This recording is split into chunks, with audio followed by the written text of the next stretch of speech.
Welcome to another episode of Building Extraordinary Brands, where we dive deep into the world of branding, marketing, and now storytelling. Today, we have an exceptional guest with us, Ash Rathod. Ash is a master storyteller and brand architect, bringing a wealth of knowledge and experience to our show. He's an official LinkedIn instructor and certified Level C brand architect, trained under the renowned Marty Neumeier. His expertise lies in transforming brand comms through compelling storytelling and innovative marketing strategies.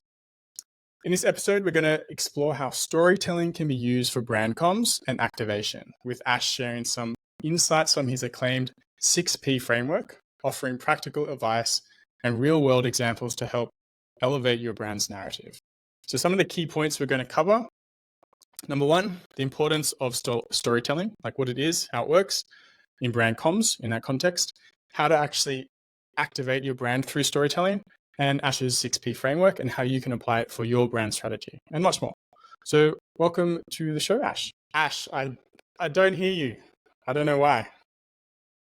Can you hear me now? Sorry. I can. You know what? While you were talking and doing that intro, I pressed mute just in case you were getting any feedback. But it's a great story. Now we can dive into it. We've got the story set. All right, so we're going to jump into exactly what it is, like what it means for you. Like how would you start that? How would you start explaining storytelling to someone that may have heard of it or just like wants a bit more information about it? Yeah. So storytelling's that the word itself is one of those things that it can be a very subjective term, and you'll understand this and it'll resonate with you when it comes to brand and branding, right? We ask someone what brand or branding is and they'll give you an answer, then you can ask 10 other people and they'll give you a completely different answer. Our other podcast, we ask every guest, like, what's your definition of branding? So it's very important to understand like your lens on brand or storytelling or whatever it is that you're talking about. Yeah, and that's the thing with storytelling as well. It is this kind of it's a term that's been used over decades and decades, but it also is this term that is an umbrella term for loads of different things. So storytelling in different capacities. So with regards to branding, I guess I'll give you the simple answer first, and then we can maybe unpack that. That might be a good way to go about it. So the simple answer for me is the art of creating a narrative that resonates with your audience on an emotional level. Mm-hmm. Right? So I think that's a good high level umbrella. All right. Yeah. So let's unpack that then. Exactly. So I think there's two perspectives as well when it comes to storytelling for branding. I think there's the internal perspective and then there's the external perspective. So the internal point of view is what happens when we're actually designing this story, and you can interchange that with strategy as well, because I do believe story relates very closely to strategy, so from an internal level, and it's that big idea. So from an internal point of view, I think what is the story we want to tell as a business? How do we build a narrative that others aren't telling? That's important. What is the end goal for us as a business? And I guess the story we design and align should align with our objectives as a business as well.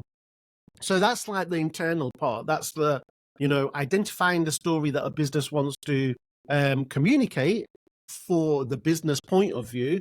But then there's the brand. So obviously you've got the business strategy, and then you've got the brand strategy as well. And as you know, Jacob, brand strategy is always about the audience first, right? It should be, any kind of marketing should be customer centric, I think. So everything should be customer centric versus, I guess, sales centric, product oriented, or worst case, shareholder centric, right? It's the opposite to that. So why should this story matter to our audience? Why should they care? How does this story touch them on multiple levels? And what I like here is, I reference this in workshop as well with regards to storytelling, you're probably familiar with Martin Neumeier's brand commitment matrix. And for those that aren't, we'll explain it. So it's this tier level where on the left-hand side, you've got the customer. And then on the right-hand side, you've got the business. And there's 3 tiers to each of these. So the customer's identity has to match with the company's purpose. Then you've got the second tier, and I don't think there's any hierarchy here, by the way. It's just the way it's designed and formulated. The second tier is the customer's aims, what they want from out of life or out of your business, right? Or your product or service. It has to match with your onlyness, like the thing that you offer, your uniqueness. And then you've got the tribe's mores, their kind of rules, right? Mm-hmm. It has to match with your values. So the way I see storytelling here as a function is the glue between those two sides, right? So anytime that crumbles or becomes inconsistent, I guess, that's when your kind of brand starts to crumble. Yeah, it is a powerful matrix, and I like it how you explained it as the glue. It kind of bridges the gap between the customer and the brand. I'm just going to dig a little bit deeper into this. Like, for someone listening, like, they may be skeptical about it. Like, why is it important? Like, why is this crucial for branding to have a strong narrative? Yeah. So we tapped onto that kind of emotional side earlier on, right? And building brand, I think, is about emotion primarily and ultimately. So that should be the operative word. And I think, creating emotional connections with our audience is something that is long lasting, and branding is about the long term. I don't know, people out there might agree or disagree with me there, but brand definitely long term. It's building. It's a long term play for sure. Absolutely, and it informs the short term. But if we want to build and grow brands, we need to think about that long game, I think. Are you familiar with the long and short of it by Binet and Field? Yes, I do. Yeah. Yeah. So for those that aren't that familiar with it, they're advertising experts, and they basically talk about the short term and the long term of advertising. And marketers generally, especially in the advertising world, they focus a lot on the short term activation side of things. Binet and Field's book, The Long and Short of It, or it was more of a report really, an analysis of the data that they obviously processed, found that actually to build long-term brands, you need to have brand communications as well in parallel to the short-term marketing. So short-term marketing is things like performance marketing, sign up, the bums on seat, direct response, that type of thing. And the brand building communications is the long-term memory building things. And that's what it's about, is kind of building those memory structures that compound over time. And the key thing here is that a lot of marketers, they split their budgets between the long and short of it, leaning towards more the activation side of things, because, and I understand why. It shows results quicker, and it shows results. Show your boss. Shows it's harder to measure brand. Yeah, it goes back to all those shareholders that we were talking about. That's exactly what they want to see. They want to see results that they can measure, that they can actually see, like we're actually making money from this. But actually, when you stop the spend on advertising for the short term, then people forget. People forget easily. And in a world of so many multiple messages, whichever way you turn around, whether it's billboards, outdoor, digital, there's so many of them. So you've got to build those associations over time, and that's a compounding thing. So we're not saying here, no, don't do the performance marketing, because obviously that's important, but don't dismiss the power of the long-term brand communications. And the long-term communications is storytelling. That's a such an important tool to use, right? Yeah. So yeah, I think if I was to, every time I speak to clients, I mention this because people like data, Yeah, I especially show if them they're that more. graph. Like, as soon as you see that graph, you never forget it. It's like, for anyone listening who hasn't seen it, it's basically you see the short-term results go up and down, and it looks great. But then you look, there's another line that's the brand building line, and it's really slow at the beginning, but over time, a brand building line goes up, and that's really communicating the value of brand, the Right, brand building. exactly. Yeah. So to summarize, storytelling is the glue between the customer and the brand, and it is also powerful for marketing, advertising, and building brand.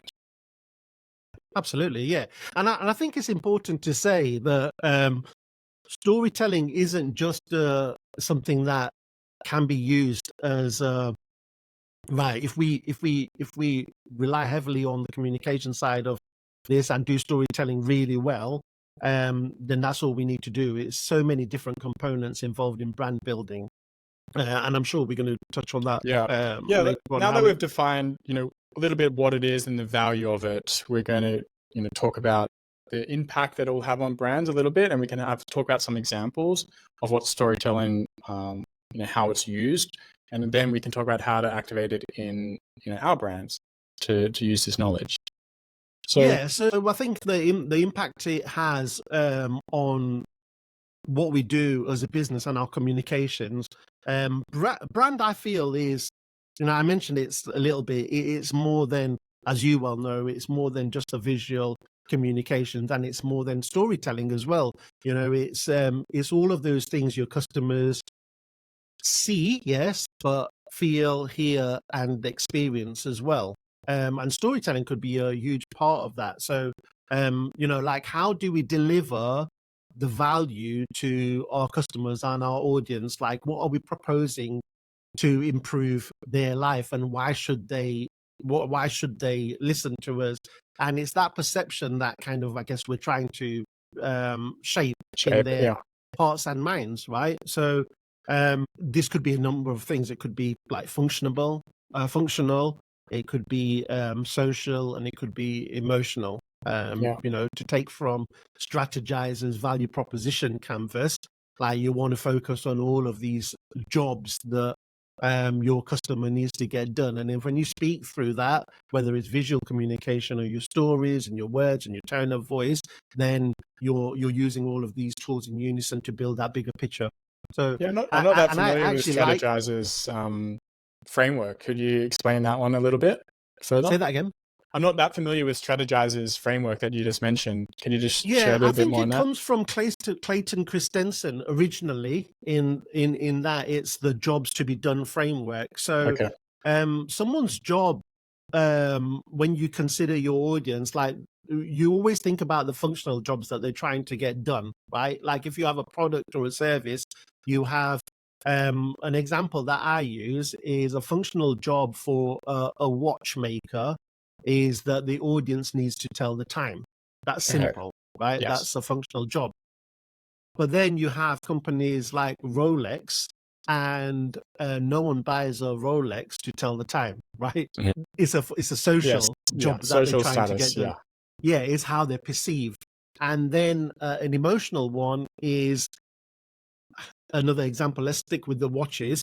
Casio retro watches, like an emotional thing for an audience might be, yeah, it reminds me of the old times. It's a retro thing, and that's an emotional thing for us. So what that canvas does, it allows us to kind of explore the different perspectives and why people buy or why people potentially want to buy your product or service. And it's an exploration of these things. It's not one or the other, but sometimes you just got to prioritize your message, especially when you're telling your story. Absolutely. And I think we can go or share some more examples. So the watch one is one, but maybe another industry. Let's talk about like B2B, for example. Like, what's some examples that B2B brands could use when it comes to storytelling? Yeah, B2B brands is quite It's quite similar. And when I say quite similar, I say similar in terms of if you break it down to the person and individuals as stakeholders, as opposed to businesses themselves, then again, you can use that strategizer there. So it's all about who that customer is within that business. So Okay. it might be a HR, or it might be, I don't know, it might be someone someone specific in that department. What are the jobs that they're trying to get done? What are the most important things? I've got some examples in my head, obviously, in terms of campaign creatives. But like if we were to think about the usual suspects, and I know this ain't a B2B examples, but if you think about B2C, like Patagonia, for example, like that's their narrative, I guess, is that sustainability Yes. and looking after the world before anything, before profit.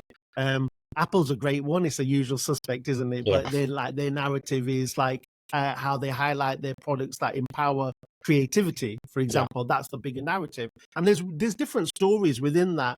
On this point, actually, I want to kind of think about the difference between narratives and stories as well. And a great great book is Story X by Michael Mogpolis, I think is, I've probably not pronounced his name properly, but his book is called Story 10X. And he talks about the difference in storytelling and narratives. And narrative is basically that big idea. And we as brand strategists will probably think of that brand, the actual strategy. And then the stories are the things in the chapters in between. So an example he gives, which I think is a perfect example, a narrative is the American dream, right? And then the stories within that, if there's different stories within that American dream, the different people have different stories within that. Yeah, that's a So great yeah, I example. think I went a bit off. No, that's great. I kind of threw a there. curveball at you with B2B, but B2C does communicate the idea of narrative and storytelling a little bit more I've got a effectively. B2B example actually. A B2B example could be HubSpot, right? And it's probably worth thinking about storytelling in terms of a narrative design. And HubSpot again came up with this term called narrative design, and they used it as an example. So we're all familiar with this marketing funnel, right? So you got awareness at the top, and then obviously conversion at the bottom. We as brand strategists know that there's more to just putting customers at the top of a funnel and churning them out at the bottom. So what HubSpot did was they identified in the marketing industry, and they changed the funnel to the flywheel. They say this is the new world. A flywheel is about having the customers at the core of your messaging, and it just goes round and round and round. You're not taking people in and you're not churning them out. You're kind of taking them around this ecosystem, and more people are adding to that ecosystem, and then the brand is growing. And what they did with that was they tactically they did really well, because they put these on blogs and they put this in PR and they talked about it a lot. And then all of a sudden you started seeing a load of marketers buying into this story, which was obviously the B2B stakeholders. And it was new knowledge for them, right? As marketers, that it was this is actually, that's the old way and this is the new way. And storytelling is about that. It's highlighting an old way and then the transformation that happens over time in the new way. And you'll always get people that are obviously early adopters of that. And those early adopters will obviously start spreading that message for you as brand ambassadors. So that's a great example for a B2B. No, that's a great example. And the flywheel mechanics behind it is quite interesting, how you explained that. Like it is, now that I think about HubSpot, it is like a whole ecosystem, and they've literally got people at the top of the funnel, but like they've stayed in there because of that ecosystem and smart marketing. Yeah. So we've had some examples from B2C and B2B. Now let's talk about how we can actually activate it for our own brands. So what are some strategies that you'd give your clients or anyone listening to incorporate storytelling into their brand comps? Yeah. So I'll use an example actually that we worked on a client and a brand strategy for a client, and it was rooted under it is anchored by this new narrative that we created. And obviously we did some brand we did an audit and we did some research and we looked at the data. We didn't take that data as gospel because, again, as you well probably know, the data is about the past, but what is the future? So we used some of those insights and we realized that there was a story that was not being told. So just to give you context, this company was a menopausal brand. They wanted to create supplements, but they wanted to they were forward-thinking founders that they wanted to build the brand from the start, and we rarely get that, right? You get customers get to a point and like, now what's the next stage? But they had this vision from the start, but they wanted to do something really different in that speak to an audience that weren't really being served, and they didn't know that until we actually got into the strategy side of things. So what we did was we looked at kind of Reddit groups, did a bit of social listening, and we found there was this common theme, which we then put into a narrative that, look, menopause is not this thing that should be brushed away, and it's not this stigma, and it's not this thing that only women have to deal with, because it affects everyone. It affects women's partners, whether that's men or women, or it can affect families, it can affect the workplace and their work, it can affect communities. So we were like, how do we tell these stories that will kind of normalize this? And that's a real emotional thing.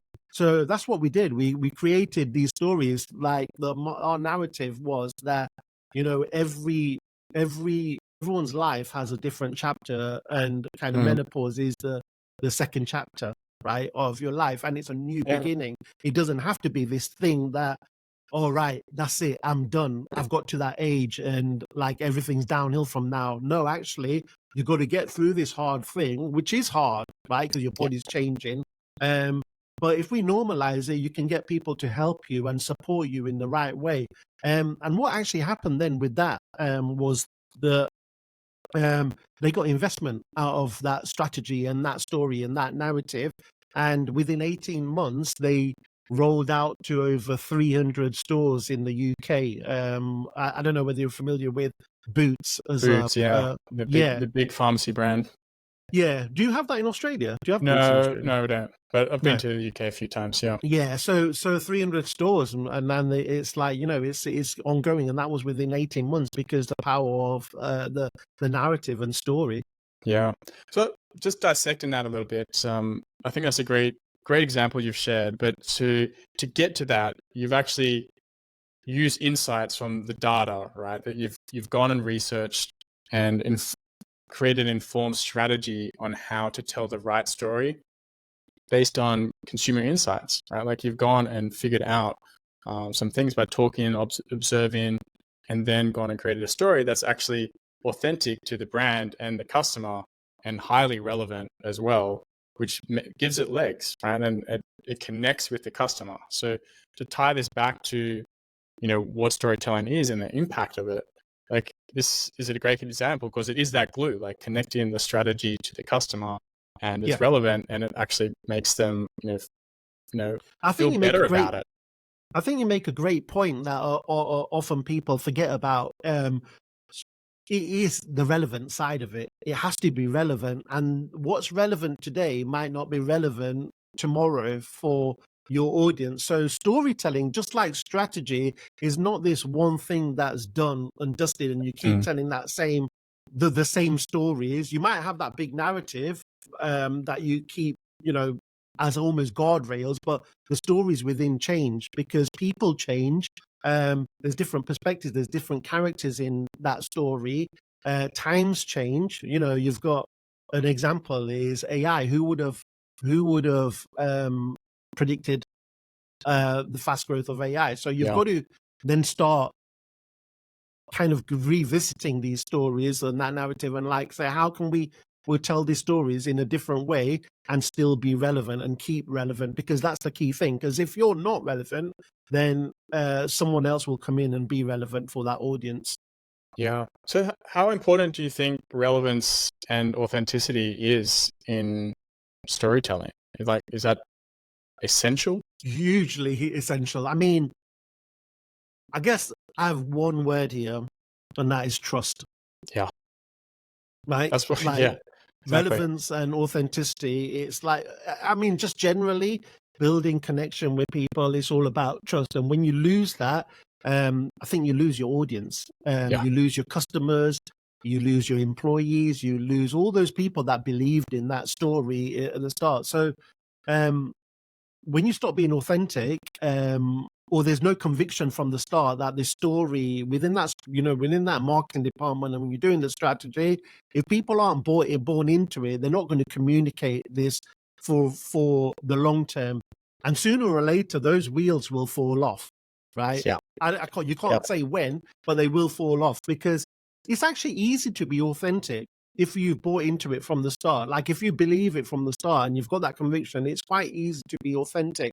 But then people generally like kind of row in different directions because they've got their own stories and they don't believe it from the start. So I think and people will call you out as well, like without kind of labeling any companies out there, because that's not my style. But like you've got greenwashing, like people tell a story and then do different things. You have multi-billion-dollar companies that say they care about the community, yet they don't pay taxes within the region that they operate. Yes. Right. And another probably example I really like is an airline that was found on social media. Someone videoed someone getting dragged off their seat. I think quite an elderly person, and dragged off the plane because they didn't have the right seat. But their values were that we care for people. Yeah. Like, like, so if your behaviors and actions don't follow your so-called authentic story that you're communicating, then people will call you out. And especially in a world with eyes everywhere, with social media and phones and stuff like that, you're going to be called out. So the best thing, be authentic, be relevant as well, and like you mentioned, and don't forget about that trust component. Yeah, no, well said, well summarized. So in terms of activation, let's go on with your example you're sharing. Like you rolled it out to Boots and you created this story.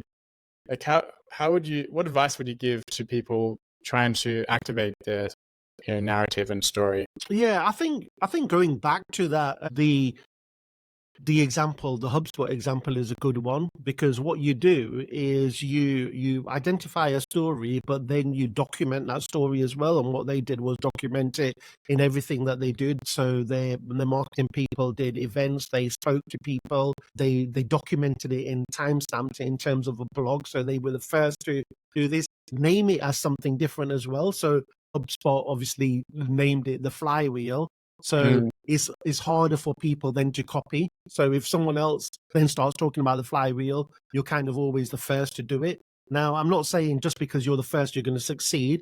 You've got to communicate that, and you've got to make sure that the actions follow as well.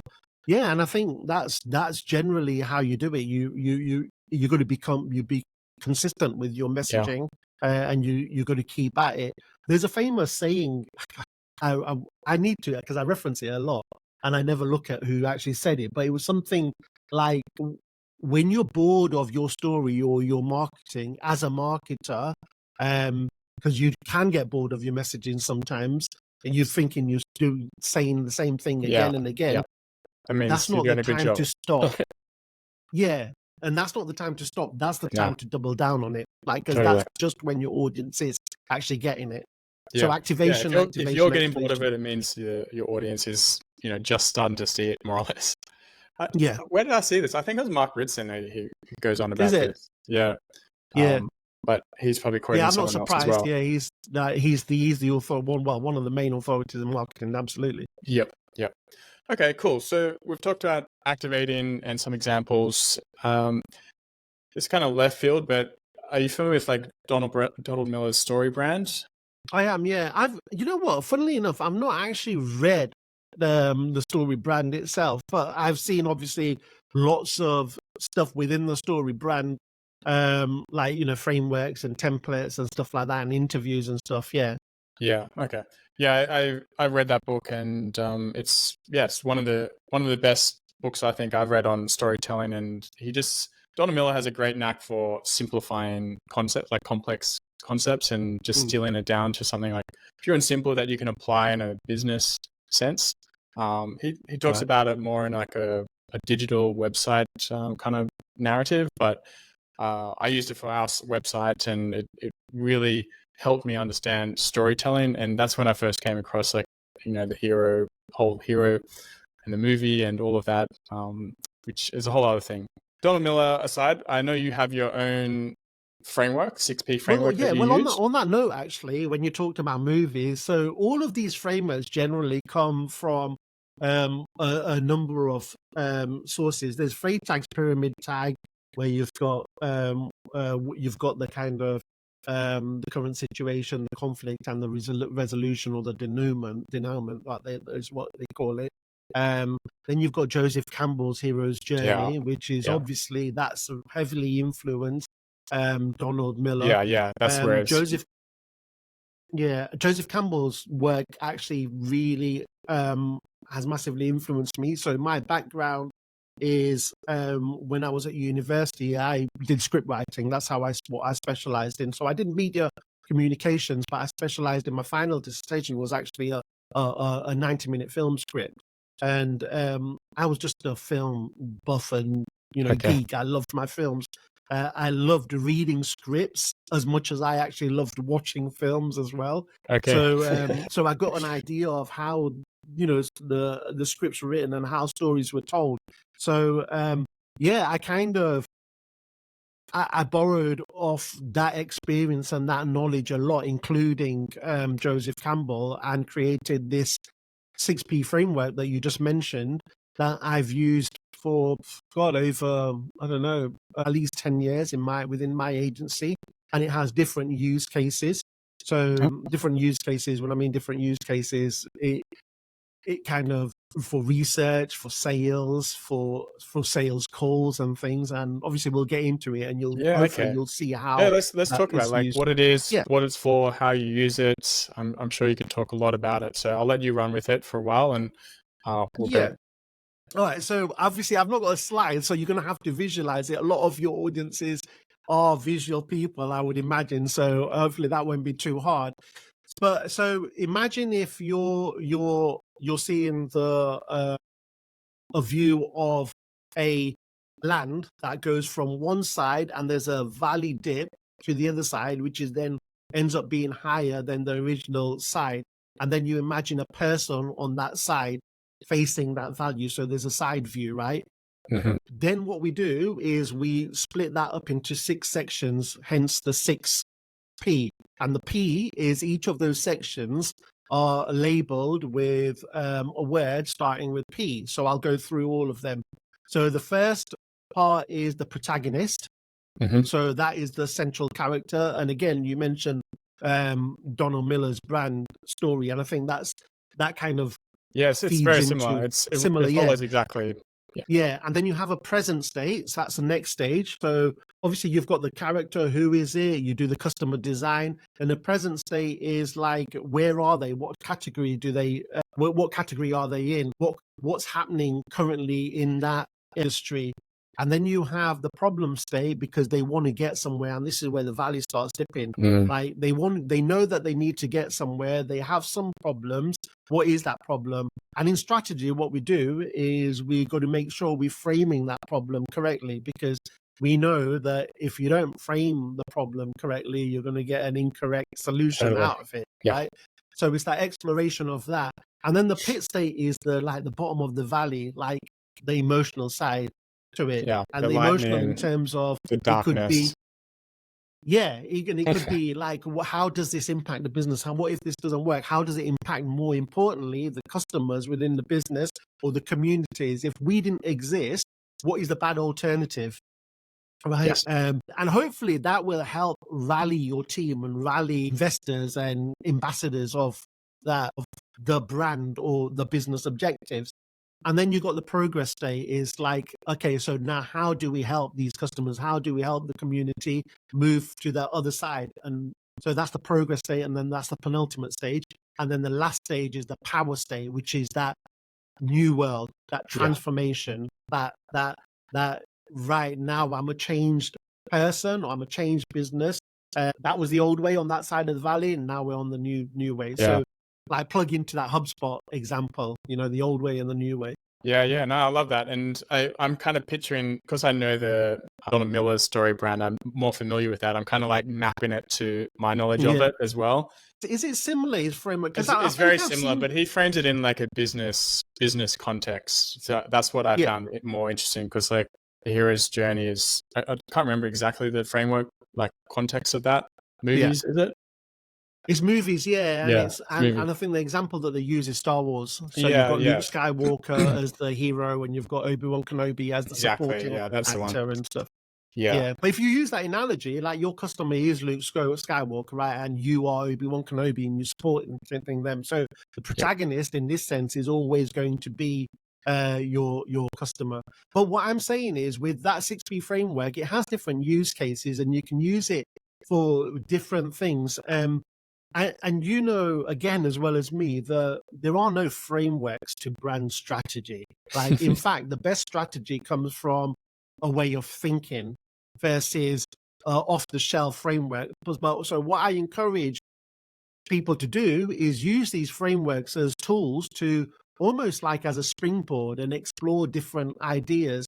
And that's the main thing. You want to take your time to do that. Otherwise, you might miss out on really important things. Yeah, totally. So is this a resource that's available for any of our listeners that you have? You know what? It is. And what I was going to do was mention this at the end of the call, but I'll do it now that you've asked. Yeah, so I'm also a LinkedIn learning instructor. Now, I share that framework for the use of storytelling in personal brand, but it's the same framework. And once you get your head around that framework, you can probably apply it for different things if you're creatively minded. You do need a premium subscription for that. But if anyone watching this call connects with me on LinkedIn and they put Jacob podcast 6P framework, I'll give them access to it for free. Oh, wow. That's very generous. Thank you, Ash. That's amazing. What a bonus, guys. Well, thank you. That's a big reward for anyone that's listened all this way. So thank you, Ash. Yeah. I guess that's a good segue to ask if there's any other ways people can connect with you or anything else you want to share before we wrap up. No, I mean, connect with me on LinkedIn. As you know, I'm quite active mostly on LinkedIn. I try to focus on there. I've got those courses. We're also creating a workshop. I have my partners in crime that I work with, Wes Henstock at Confidential and Martin Zarian at Factory 39. And we're always doing kind of workshops, whether it's company or personal workshops. So just keep connecting with us or WAM on LinkedIn. But yeah, no, not really. Just keep the conversations going. I'm always more than happy to just connect with people and talk to people. Amazing. Well, thank you so much for sharing your time and your knowledge on storytelling and beyond. Much appreciated. So thank you. Yeah, thanks, Jacob. It's been a pleasure. Building extraordinary brands.